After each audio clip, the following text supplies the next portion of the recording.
Welcome to rainbow crafts. അപ്പോൾ ഞാനിന്ന് വന്നിരിക്കുന്നത് ഒരു അൺബോക്സിങ് വീഡിയോ ആയിട്ടാണ്. അൺബോക്സിങ് വീഡിയോ എന്ന് പറയാൻ പറ്റില്ല, ഞാൻ ഓൾറെഡി ഇത് അൺബോക്സ് ചെയ്തതാണ്. ഇതൊരു പേപ്പർ ട്രിമ്മറാണ്. ക്രാഫ്റ്റ് ചെയ്യുന്ന എല്ലാവരുടെയും ഒരു ആഗ്രഹമായിരിക്കും ഇതേപോലെയൊക്കെയുള്ള കുറച്ച് ഐറ്റംസ് വേണമെന്ന്. അപ്പോൾ എൻ്റെ ഒരു ആഗ്രഹമായിരുന്നു ഈ ഒരു പേപ്പർ ട്രിമ്മർ ക്രാഫ്റ്റ് ചെയ്ത് തുടങ്ങിയപ്പം തൊട്ട് വാങ്ങിക്കുന്നത്. പക്ഷേ ഇപ്പോഴാണ് അതിനൊരു സാഹചര്യം വന്നത്. അപ്പോൾ ഞാൻ ഈ വാങ്ങിച്ചിരിക്കുന്ന A4 ട്രിമ്മറാണ്.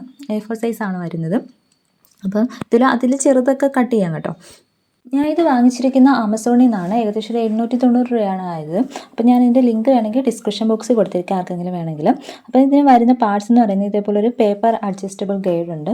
ഇതെന്ന് പറയുന്നത് നമുക്ക് മാഗ്നറ്റ് കൊണ്ടാണ് നിർമ്മിച്ചിരിക്കുന്നത്. അപ്പോൾ അതുകൊണ്ട് തന്നെ ആ മെറ്റൽ സ്റ്റാൻഡിൽ വെക്കുമ്പോഴത്തേനും അത് ഇങ്ങോട്ടും അനങ്ങത്തില്ല. അപ്പോൾ നമുക്ക് പേപ്പർ അവിടെ വെക്കാൻ പറ്റും. പേപ്പർ വെക്കുമ്പോൾ പേപ്പർ നീങ്ങി പോകത്തില്ല. അപ്പോൾ അതിന് വേണ്ടിയിട്ടാണ് അത് വരുന്നത്. അത് നമുക്ക് വേണ്ടുന്ന സൈസിലേക്ക് മാറ്റി വെക്കാം.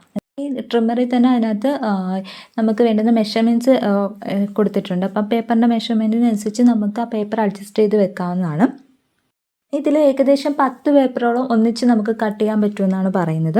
അപ്പോൾ ഇത് നമ്മളിങ്ങനെ നമുക്ക് വേണ്ടുന്ന ഒരു സൈസിലേക്ക് നമുക്ക് ആ പേപ്പർ അഡ്ജസ്റ്റ് ചെയ്ത് വെക്കുകയാണ് ചെയ്യുന്നത്. അപ്പം നമുക്ക് നോക്കാം, ഇഞ്ചസിൽ അതിനകത്ത് രേഖപ്പെടുത്തിയിട്ടുണ്ട്. അപ്പോൾ ഇഞ്ചസിൽ വെച്ചിട്ട് എനിക്ക് വേണ്ടുന്ന ഇഞ്ചസിൽ ഞാനിപ്പോൾ വെക്കുകയാണ്. വെച്ചതിന് ശേഷം ജസ്റ്റ് ആ ഒരു നൈഫ് നമ്മൾ മുകളിലേക്ക് പൊക്കുക. നൈഫിന് ഒരു ഹാൻഡിലൊക്കെ ഉണ്ട്. അപ്പോൾ അത് മുകളിലേക്ക് പൊക്കിയതിന് ശേഷം നമുക്ക് വേണ്ടുന്ന ഇതിലേക്ക് പേപ്പർ അഡ്ജസ്റ്റ് ചെയ്ത് വെക്കുകയാണ് ചെയ്യുന്നത്. അപ്പം പേപ്പർ ഞാൻ അഡ്ജസ്റ്റ് ചെയ്ത് വെക്കുന്നുണ്ട്.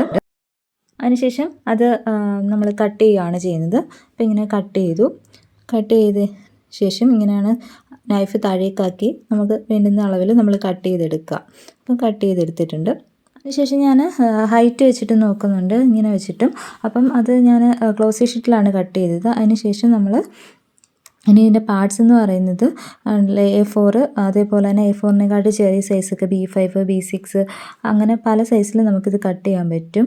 പേപ്പർ നമുക്ക് വെക്കാൻ പറ്റും. അതേപോലെ തന്നെ ഇതിനൊരു നോൺ സ്ലിപ്പറി ആയിട്ടുള്ള ബേസാണ് ഉള്ളത്. അതുപോലെ ലോക്കുണ്ട്. അപ്പം നമുക്ക് ആ നൈഫ് നമുക്കവിടെ ലോക്ക് ചെയ്ത് വെക്കാം.